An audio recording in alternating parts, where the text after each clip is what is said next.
Ron, this is a message for you because you're always having fun at my expense.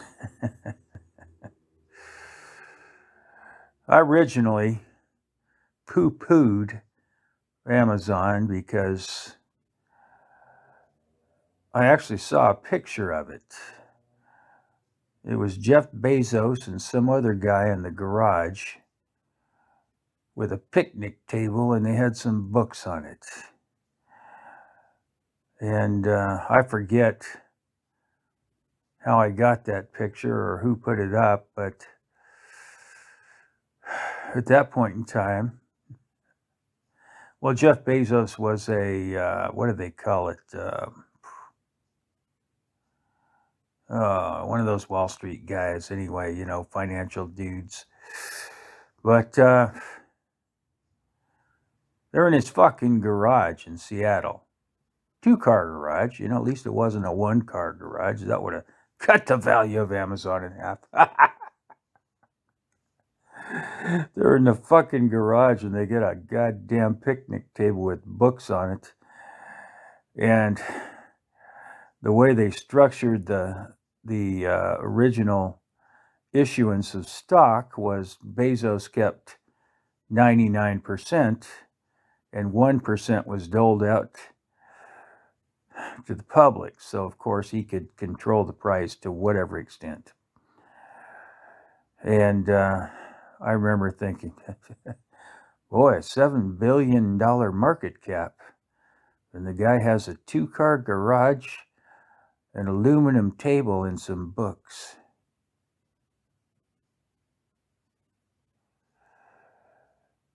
Well, guess what? Here we are. That was 96. Now, of course, just like the cryptocurrency scams, you know, you create a cryptocurrency out of fucking thin air and you keep 99%, you issue 1%, and then you run the price up and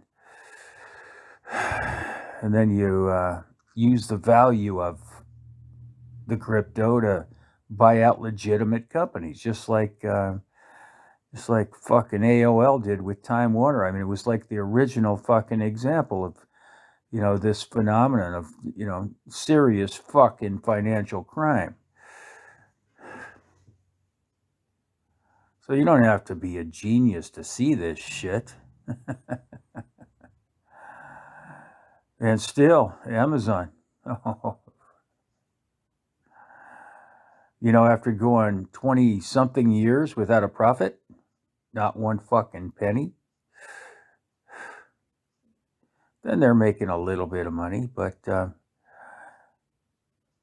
PE is still 100 at this point. Now, in this environment with rising energy costs, rising labor costs, inflation, people getting poorer, diminishment of energy resources, can anybody really say, well, yeah, well, Amazon deserves that 100 PE because the growth is there and eventually they'll grow into a reasonable PE? No, fuck no. Amazon deserves a PE of about 5 or 1, honestly. Now, of course, Wall Street and all the crooks are going to, and the Federal Reserve are going to do what they can to print up some money and prove me wrong. But I'll tell you what, turns out I've been right the whole fucking time. We just didn't know how criminal an enterprise this whole financial world could be. Amazon at 100 PE today, when all their costs are rising and their profits are decreasing, or will be decreasing on a legitimate, you know, honestly reported basis. You can't have rising energy, transportation, labor and so on costs and have increasing profits when people have less money to spend. They're done. Their status as a mature company happened a long time ago. But the Federal Reserve just kept printing and printing and printing and printing. Now, of course, if that's the bet you want to make, and I'm not sure if Bill was making that bet with Apple the whole goddamn time, or if he was just, closing his eyes and hoping. But it turns out I've been right about all this shit. It's corruption. It's crime, criminals.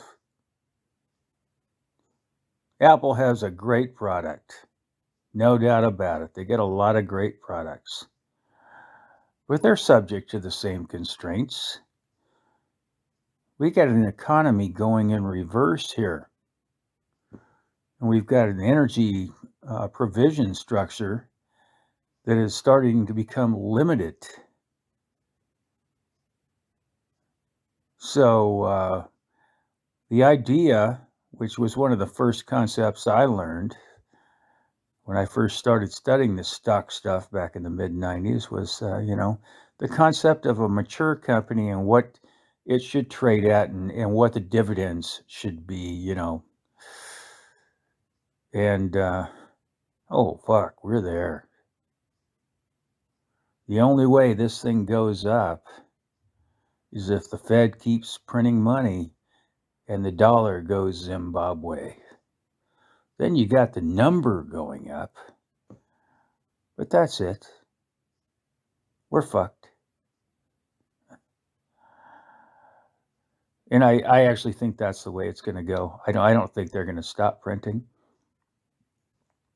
Because, the average person, 99 out of 100 people I talk to, well, the price went up. Yeah, well, but, the value of the dollar. So the value of the dollar has been going up. I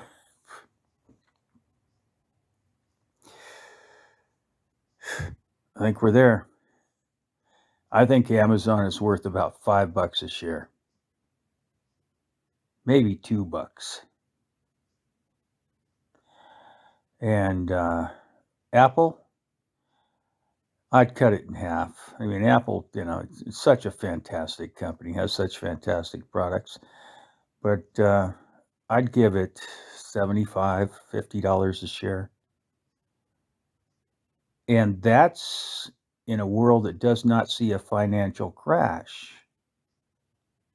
In a financial crash, Apple itself, even though it has, reasonable income, a dividend that doesn't measure up. The dividend is ridiculous considering how much they've made. But Apple itself could go down to $10 or $20. So we'll see. But I'll tell you one thing, Amazon is only worth about $5 at most.